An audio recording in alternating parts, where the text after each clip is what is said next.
Hai Crash Troopers, Babang Bima disokin buat nemenin kalian nonton nih. Pandemi ini memang belum berakhir, tapi kisah yang ditorehkan sudah sangat banyak menimpa masyarakat bumi. Mulai dari yang sedih, mengharukan, dan bahkan ada kisah positif di tengah pandemi. Berikut ini ada beberapa kisah tak biasa saat wabah corona.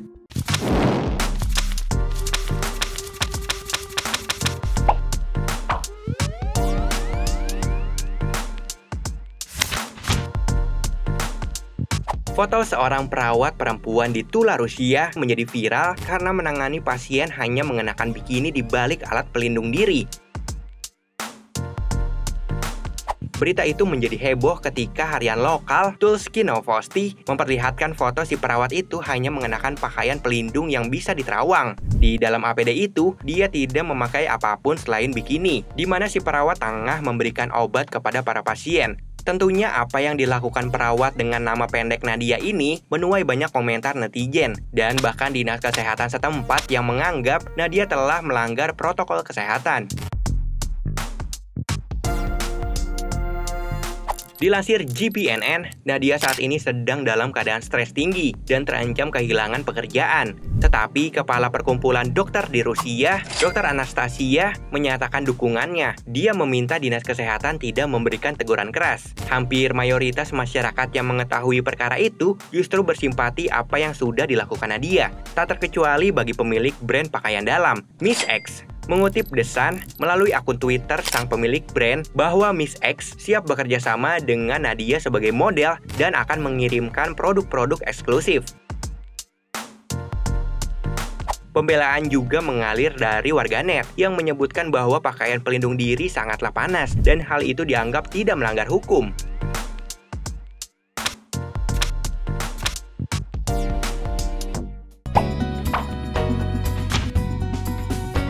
Salah satu sektor yang sangat signifikan terkena imbas pandemi ini adalah bidang pendidikan. Banyak sekolah dan perguruan tinggi yang tutup untuk sementara. Akibatnya, siswa dan mahasiswa tidak bisa datang ke sekolah dan kampus untuk belajar. Demi menjaga proses belajar mengajar tetap berlangsung, pemerintah dari berbagai negara menerapkan sistem belajar online menggunakan smartphone. Ada kisah haru di balik belajar online, di mana ada seorang anak yang tidak memiliki smartphone di Thailand.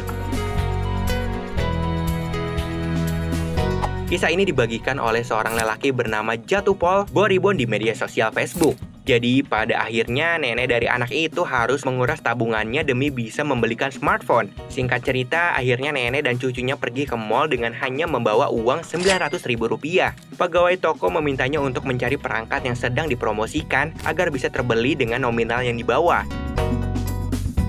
Namun untuk membeli smartphone, ia masih perlu berlangganan paket internet bulanan. Tidak diketahui apakah nenek dan cucunya itu berhasil membelinya atau tidak. Tapi pastinya berita ini bisa bikin siapa saja bersedih.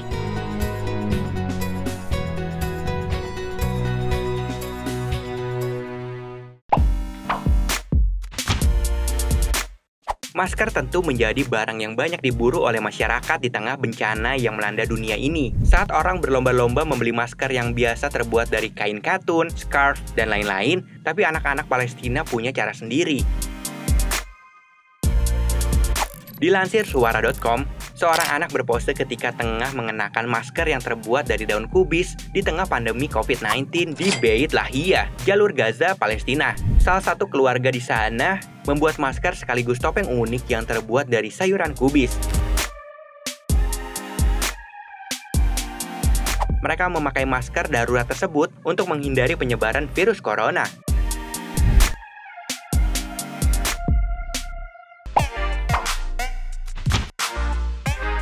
Dilansir FIFA.co.id, kejadian tak biasa terjadi di negara India ketika pandemi tengah berlangsung. Tepatnya di hari kedua diberlakukannya penguncian alias lockdown, di tengah kota tiba-tiba muncul binatang langka. Kemunculan hewan ini di tengah kota telah membuat gempar, sebab sudah 30 tahun tak pernah lagi ditemukan di India, apalagi muncul di tengah kota.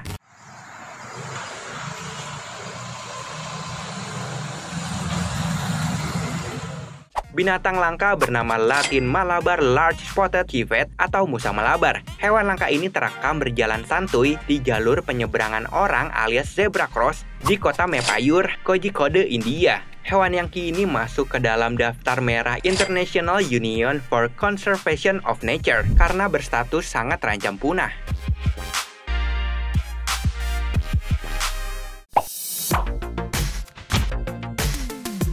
Pandemi COVID-19 memang membawa banyak cerita, tapi perlu dicatat bahwa ada sisi positif lain yang tercipta ketika dunia tengah beristirahat. Salah satunya di Jakarta yang kita kenal dengan kepadatan, kemacetan, dan udara yang tidak sehat karena dipenuhi polusi.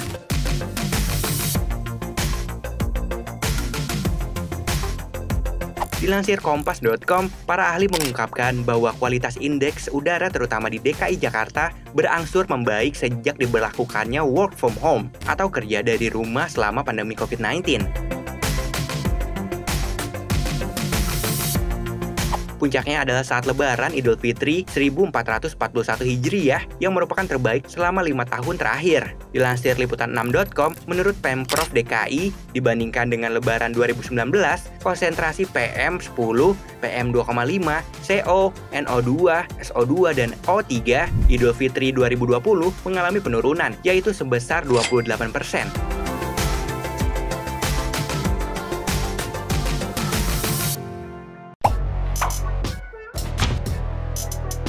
Pemerintah membuat peraturan agar masyarakatnya menghindari pusat-pusat hiburan dan keramaian lainnya. Salah satu tempat hiburan yang ditutup adalah kebun binatang. Lantaran tak ada pengunjung yang berpengaruh terhadap pendapatan kebun binatang, maka kini masalah baru muncul, yaitu kelaparan para satwa. Masalah kelaparan satwa Indonesia menarik perhatian media asing. Salah satunya adalah Vice. Dalam artikelnya berjudul Thousands of Indonesia's Zoo Animal Face Starvation Amid Pandemic. Isi artikel itu adalah mengenai ribuan hewan, termasuk harimau Sumatera yang terancam punah dan orangutan Kalimantan menghadapi kelaparan di kebun binatang Indonesia ketika pandemi global mendorong fasilitas tertutup dan menuju kehancuran. Lalu ada lagi media asal Prancis RFI menulis artikel bertajuk Virus Push Indonesia Zoo Animal to Brink of Starvation.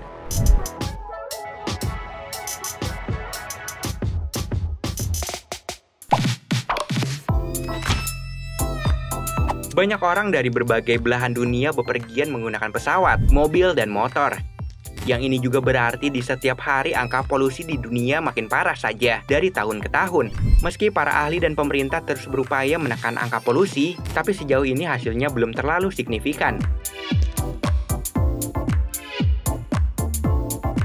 Dilansir Kompas.com, menurut Muhammad Darwish, seorang anggota dari Dewan Keamanan Nasional untuk Lingkungan, kemarin-kemarin bumi merayakan kondisi terbaiknya dalam setengah abad terakhir. Pernyataan itu merujuk pada dampak wabah virus corona yang mengakibatkan penyebaran penyakit COVID-19 di seluruh dunia.